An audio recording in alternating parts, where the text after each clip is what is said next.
তো হাত পুড়িয়ে খাই। আজকে সত্যি সত্যি রান্না করতে গিয়ে হাত পুড়ে গেছে, তাই তো? হ্যাঁ মহারাজ, আপনি একদম ঠিক ধরেছেন। বেশ, বুঝলাম, কিন্তু এখনো গোপাল এলো না। মহারাজ, আপনার জন্য একটা পত্র এসেছে। কই কই দেখি।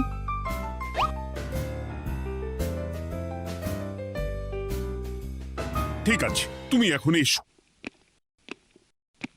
কিসের পত্র মহারাজ? দাঁড়াও, আগে গোপাল আসুক, তারপর বলছি। এই তো চলে এসেছি মহারাজ। দেখুন, আজকেও দেরি। আপনি কিছু গোপালকে বলেন না বলে লাই পেয়ে পেয়ে গোপাল আপনার মাথার উপরে উঠে গেছে। আমার নাম কি চুল নাকি যে মাথার উপরে উঠবো? আপনিও পারেন বটে। আমার নিজেরটাকেই চুল নেই। বাদ দাও, শোনো, আমি একটা নিমন্ত্রণ পত্র পেয়েছি। পাহাড়পুর রাজ্যের জমিদার বল্লভ নারায়ণ আমাকে নিমন্ত্রণ করেছেন। এ তো বেশ সুসংবাদ মহারাজ।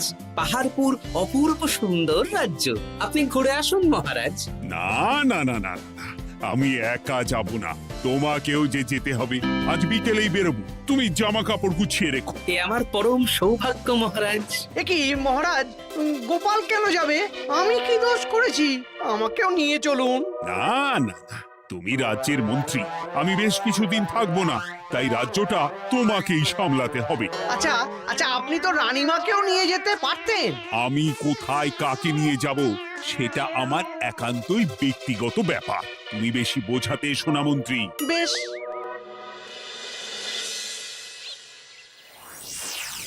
গোপাল গোপাল আর গোপাল, এই গোপালের জন্যে আমাদের কপালটাই মন্দ থেকে গেল। মন্দ না, বলুন বন্ধ থেকে গেল। সব সুযোগ ওই গোপাল পাবে, আর আমাদের বেলা ছাই। আজকেও গোপাল রাজসভায় দেরি করে এলো, তবু বেটাকে মহারাজ কিছু বললেন না। বলবে কি? উল্টে মহারাজই তো গোপালকে ঘুরতে নিয়ে যাচ্ছেন। পাহাড়পুরে গিয়ে ভালো মন্দ আহার করবে গোপাল, আর আমি রাজ্য পাহারা দেব।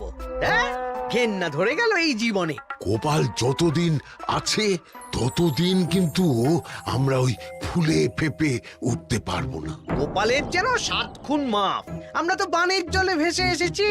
আপনি তো গোপালকে তাড়ানোর অনেক চেষ্টা করেছেন, কিন্তু কিছুতেই কিছু হয়নি। হবে কি করে? গোপালের একে ওই ক্ষুরোধার বুদ্ধি, তারপর মহারাজের উপর অগাধ বিশ্বাস, দুটো মিলেমিশে এক হয়ে গেছে। মাঝে মাঝে তো মনে হয় বেটাকে মেরেই ফেলি। আমার দু চক্ষের বিষ।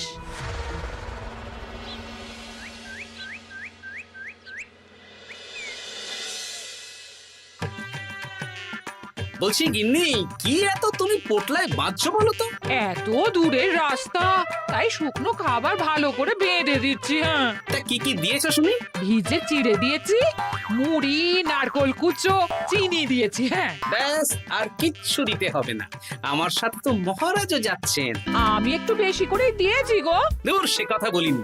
মহারাজ যাচ্ছেন তো, তাই মহারাজও নিশ্চয়ই রাজবাড়ি থেকে ভালো মন্দ খাবার নিয়ে আসবেন। যে যার নিজের তালে থাকে। কি আর করবো গিন্নি, উদরকে আদর করে যা সুখ তার অন্য কিছুতে নেই। বেশ বেশ, সাবধানে যেও। হ্যাঁ, তুমিও সাবধানে থেকো কিন্তু।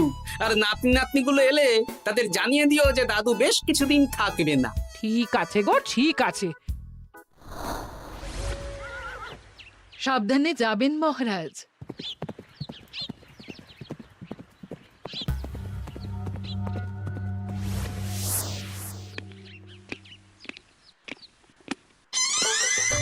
তুমি হুটহাট করে কোথায় চলে যাও বলো তো?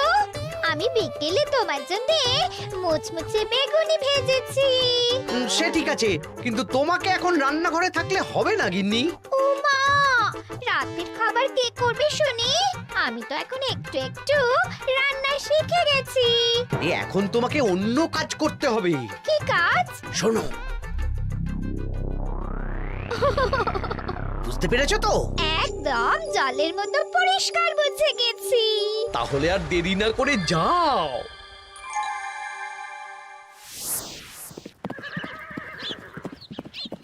মহারাজ একটা কথা বলতে পারি? বলো গোপাল। আমরা পাহাড়পুর জমিদার বাড়িতে যাচ্ছি কেন? তুমি তো জানো আমাদের সেনাপতি এখন একা একাই নিজের সংসার সামলায়। হ্যাঁ, ওই ঘটনার পর থেকে তো সেনাপতির জন্য ভালো পাত্রীও পাওয়া যায়নি। পাহাড়পুরের জমিদার বল্লভ নারায়ণের একমাত্র কন্যা এখন বিবাহযোগ্যা, তাই আমি আর তুমি দেখতে যাচ্ছি। সেনাপতিকেও সাথে নিয়ে গেলে হতো। না, আগে আমরা যাব, মেয়েটা কেমন সেটা বিচার বিবেচনা করে ফিরে আসব। তারপর যদি সেনাপতি রাজি হয় তখন আমরা বাকি ব্যবস্থার দিকে এগোবো, তাই তো? একদম তাই। আর তোমার যে ভালো মানুষ চেনার ক্ষমতা আমার জানা আর কেউ নেই, সেই জন্যই তো তোমাকে নিয়ে এলাম। এ আমার পরম সৌভাগ্য মহারাজ।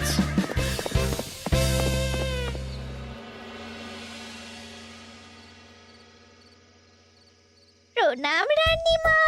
আরে মন্ত্রী গিন্নি যে, বলো বলো। এই কিছু বেগুনি ভেজেছি, তাই আপনার জন্য নিয়ে এলাম রানীমা। সরলা, তুমি ওটা রান্নাঘরে নিয়ে যাও। আচ্ছা রানীমা। মা, এই গয়নাটা পরে কি সুন্দর লাগছে আপনাকে। নতুন নিলেন? না না, বছরখানেক আগে বিবাহ বার্ষিকীতে মহারাজ গড়িয়ে দিয়েছিলেন। একটা কথা বলবো রানীমা? বলো না, কি বলবে? আমার মনে হয় আপনাকে আমাদের মহারাজ না আর আগের মতন ভালোবাসেন না। এই কি কথা বলছো তুমি? খোলা চোখে যা মনে হয় তাই বলেছে রানীমা। এই দেখুন না, মহারাজ হঠাৎ পাহাড়পুরে ঘুরতে চলে গেলেন আর আপনাকে নিয়ে গেলেন না। নিশ্চয়ই কোনো কাজ আছে, তাই আমাকে নিয়ে যাননি। ওই তো, এত ছাড় দিয়েছেন বলেই তো পার পেয়ে বসেছে। অপরাধ নেবেন না রানীমা। মহারাজ সব ব্যাপারে শুধু গোপাল আর গোপাল, কিন্তু বাড়িতে যে আপনিও আছেন সেটা মহারাজ খেয়ালই করেন না। আসলে গোপালকে মহারাজ খুবই স্নেহ করেন তো। আপনি আগে না গোপাল আগে? পাহাড়পুর তো এত সুন্দর জায়গা, চারিদিকে পাহাড়, পাহাড় থেকে নেমে আসছে নদী। ভাবুন আপনাকে মহারাজ নিয়ে যেতেন যদি। সত্যি তো, আমাকে তো মহারাজ নিয়ে গেলেন না। নিয়ে যাবেই বা কেন? আপনাকে তো আর মহারাজ আগের মতো ভালোই বাসেন না। সব ধ্যান জ্ঞান এখন শুধু গোপাল। হ্যাঁ, সত্যি তো, আমি তো এটা ভেবেও দেখিনি কখনো। গোপালই আপনার কপাল পুড়িয়েছে। আসছে রানীমা।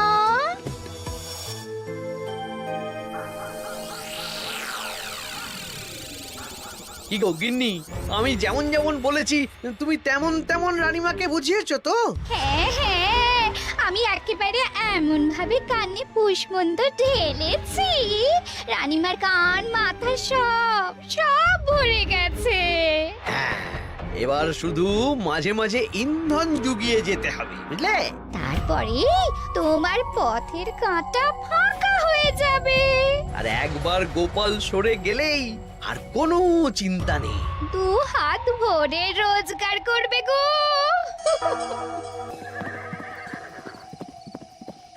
কি কেমন লাগছে যাত্রা? বেশ ভালোই মহারাজ।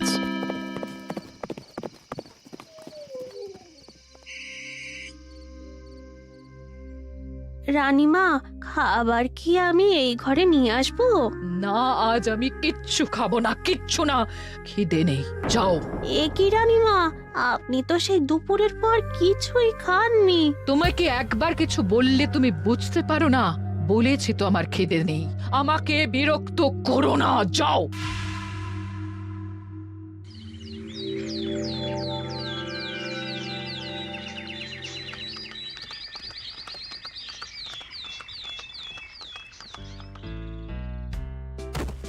আসুন মহারাজ কৃষ্ণচন্দ্র, আসুন আসুন আসুন।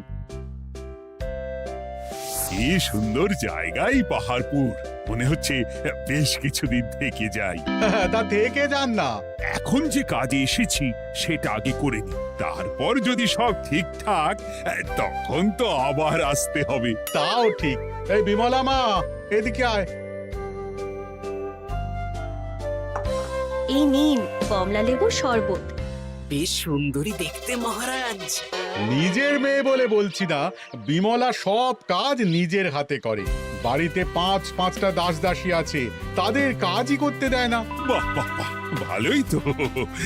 আপনার মেয়েকে তো বেশ লক্ষ্মীমন্ত দেখতে। ও অনেক ছোটবেলায় মাকে হারিয়েছে, কিন্তু নিজের ইচ্ছে পড়াশুনো রান্না বান্না সব শিখেছে। যেমন হাতের রান্না তেমনই মাথায় বুদ্ধি। রান্না তো খেলেই বুঝতে পারবো। হ্যাঁ, আজ দুপুরে সব রান্না তো নিজের হাতেই করছে। আমি ওকে কিছু প্রশ্ন করতে চাই। দাঁড়িয়ে আছো কেন মা? বসো। মহারাজ, আপনার অনুমতি নিয়ে আমি বিমলাকে কিছু প্রশ্ন করতে চাই। করো না।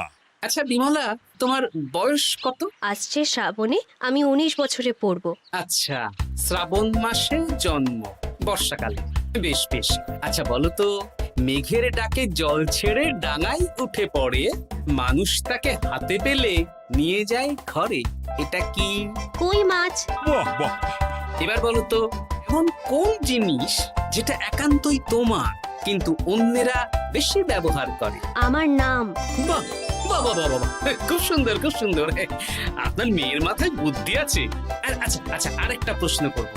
বলো তো, একটা অঙ্ক পরীক্ষায় তোমার বাবা 100-তে 90 পেয়েছে, তুমি 100-তে 100 পেয়েছো, আর আমি 100-তে 95 পেয়েছি।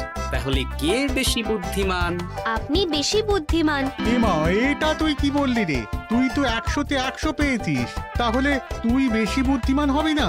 না না, আমি হলে তো বুদ্ধিমতী হব। দারুণ দারুণ। জমিদার মশাই, আপনার মেয়ে সত্যি বুদ্ধিমান, না মানে বুদ্ধিমতী। এবার দুপুরের ভুরি ভোজটা খেলেই বুঝতে পারবো হাতের জাদু।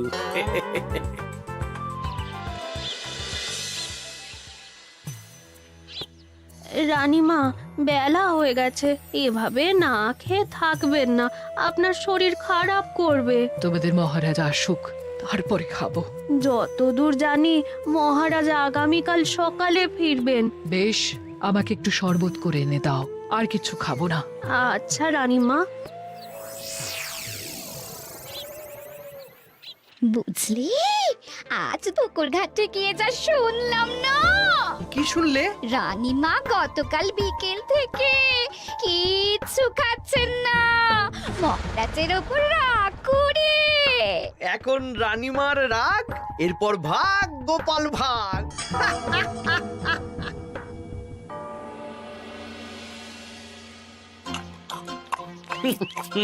সত্যি বিমলা, তোমার হাতের রান্নার কোনো তুলনা নেই মা।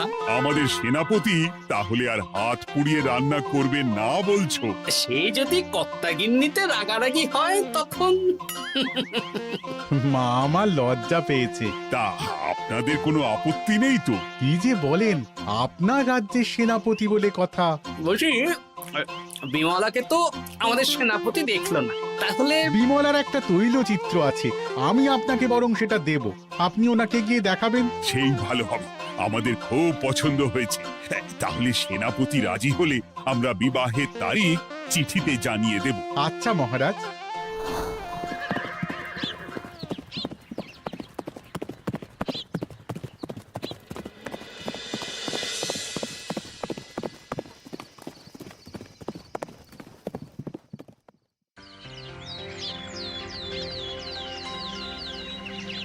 মহারাজ, আমি তাহলে আসি।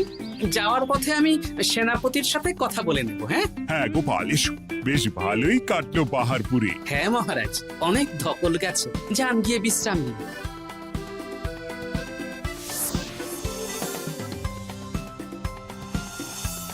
কি সেনাপতি, পছন্দ তো? হ্যাঁ, খুব পছন্দ হয়েছে গোপাল। তোমার চোখ তো দেখছি একেবারে জহুরির চোখ।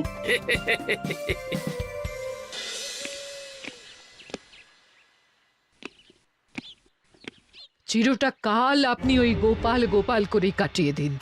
কি হলো? রানীমা গত পরশু থেকে কিচ্ছু খাননি, গতকাল একটু শরবত খেয়েছেন শুধু। কেন, কি হয়েছে? দেখুন মহারাজ, সহ্যের একটা সীমা আছে। আরে, আমার তো কিছুই মাথায় ঢুকছে না। মাথায় শুধু গোপাল থাকলে আমার কথা ঢুকবে কি করে মহারাজ? আপনি আমাকে আর আগের মতো ভালোবাসেন না মহারাজ। এসব কি বলছো রানী? ঠিকই বলছি। আপনি খেয়ালই করেননি যে আমি গলায় আপনার পছন্দের পান্নার হার পরেছি মহারাজ। আরে আমাকে বলার সুযোগ দেবে তো। দেখুন, আপনি পাহাড়পুরে ঘুরতে গেলেন, গোপালকে নিয়ে গেলেন। আমারও মনে হয় কোথাও ঘুরতে যাই মহারাজ। আরে গোপালকে নিয়ে যাওয়ার প্রয়োজন ছিল, তাই নিয়ে গেছি। গোপাল তো আপনার প্রিয়জন, তাই ওকেই আপনার প্রয়োজন। আমি তো কেউ না। দেখো, গোপাল আমার সব বিপদে আপদে পাশে থাকে, তাই ওকে ভরসা করি। সেটা তো তুমি খুব ভালো করে জানো। আজকের পরে হয় গোপাল থাকবে, না হলে আমি থাকবো। না না না, এ হতে পারে না। গোপালকে আমি সরাতে পারবো না, আর কাউকে সরানোর জন্য কোনো কারণ তো চাই। আর কারণ যদি আমি দিয়ে দিই? কি কারণ? আপনি গোপালকে বলবেন আমার সাথে আপনার ঝগড়া হয়েছে। বেশ, তাতে কি? আপনি গোপালকে বলবেন ও যেন আমাকে বলে আপনার কাছে ক্ষমা চাওয়ার জন্য, আর আমি ক্ষমা চাইবো না। ব্যাস, আপনি এই সামান্য কাজটা গোপালকে করতে না পারার জন্য ওকে তাড়িয়ে দেবেন। ওকে মাত্র 7 দিন সময় দেবেন। ব্যাস। ঠিক আছে, আমি এক্ষুনি গোপালকে ডেকে পাঠাচ্ছি। দেখো গোপাল, এখন যদি রানী আমার কাছে ক্ষমা না চায়, তাহলে কিন্তু আমি বাধ্য হব তোমাকে রাজসভা থেকে তাড়িয়ে দিতে। আচ্ছা মহারাজ, বুঝেছি। রানীমা আপনার কাছে ক্ষমা চাইবেন, কিন্তু তার জন্য আপনাকে আমার কথা মতো কিছু কাজ করতে হবে মহারাজ। কি কাজ বলো? বুঝেছেন? হ্যাঁ। না গোপাল, আমি মহারাজের কাছে ক্ষমা চাইতে পারবো না। দেখুন রানীমা, আমার মনে হয় আপনার ক্ষমা চাওয়াই উচিত। পুরুষ মানুষের মন বলে কথা, যদি বেশি দিন আপনি মহারাজের সাথে এরকম তিক্ত সম্পর্ক রাখেন, তাহলে কিন্তু মহারাজের মন অন্যদিকেও চলে যেতে পারে। এমনিতেও কি গোপাল? না, কিছু না রানীমা, শুধু এটুকু জেনে রাখুন, রাজবাড়ির মাঠে বাঁশ বাঁধা হবে। মানে কেন?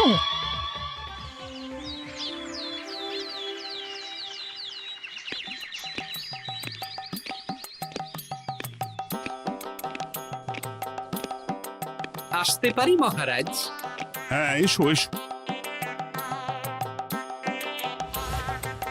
বলছি, আমি তাহলে জমিদার বাড়িতে বিবাহের দিনক্ষণ ওই চিঠি লিখে জানিয়ে দিচ্ছি। হ্যাঁ, জানিয়ে দাও গোপাল। আর কি কি কেনাকাটা করতে হবে সেটার একটা তালিকা বানিয়ে ফেলো। আচ্ছা মহারাজ, মেয়ের শাড়ি আপনি নিজে পছন্দ করে কিনবেন তো? হ্যাঁ, ওই শাড়িওয়ালাকে আজকে দুপুরেই আসতে বলো। আচ্ছা মহারাজ। বিয়ের শাড়ি, কেনাকাটা, এসব কি মহারাজ? সেসব বলা যাবে না রানী, সময় হলে জানতেই পারবে। তবে বিমলাকে অপরূপ সুন্দরী দেখতে, এটুকু বলতে পারি। দেখুন তো মহারাজ, ওই টোপরটা ঠিক আছে কিনা? একদম ঠিক আছে, খুব সুন্দর। শাড়িওয়ালা এক্ষুনি আসছে। আসছি মহারাজ। এসো এসো। কার জন্য শাড়ি লাগবে মহারাজ? রানীমার জন্য? না না, বিমলার জন্যে। বিমলাকে? এক অপরূপা তরুণী, বুদ্ধিমতীও আছে, ধীর স্থির, ঝগড়া করে না। বেশ, অনেক হয়েছে মহারাজ। দোহাই আপনার, আপনি দ্বিতীয় বিয়ে করবেন না। আমি ক্ষমা চাইছি। কি বলছো রানী? আমি বুঝতে পেরেছি, আমি আপনাকে গোপালের নামে 2-4 কথা শুনিয়েছি বলে আপনি বিয়ে করতে চলেছেন। আমি আর রাগারাগি করব না, আমাকে ক্ষমা করুন। ব্যাস, রানীমা ক্ষমা চেয়ে নিয়েছেন, মানে আমার চাকরিটা থাকছে। হ্যাঁ গোপাল, হ্যাঁ, দোহাই তোমার, মহারাজকে বিপথে চালিত করো না। আরে দূর, আমি বিয়ে করছি নাকি? বিয়ে তো হবে সেনাপতির। ওর জন্যই তো পাত্রী দেখতে পাহাড়পুরে গেছিলাম, গোপাল আর আমি। তার মানে মন্ত্রীর বউ আমাকে ভুল বোঝালো? আবার মন্ত্রীর কোনো ষড়যন্ত্র হবে, ওকে না নিয়ে গিয়ে গোপালকে নিয়ে গেলাম বলে। সেনাপতির বিয়ের আগেই আপনি মন্ত্রী মশাইকে ধোলাইটা দিয়ে দিন। ঠিক বলেছ রানী, তুমি বরং শাড়ি পছন্দ করো, আর আমি চললাম মন্ত্রীকে ধোলাই দিতে।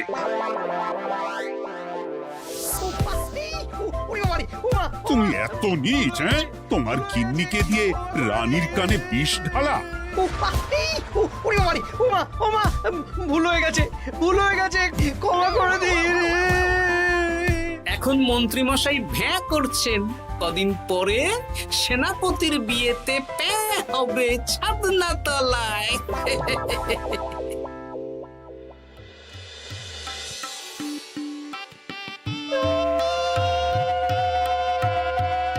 এবার মালা বদল হবে। এবার বুঝবে মালার কি জ্বালা। কি বললে? হ্যাঁ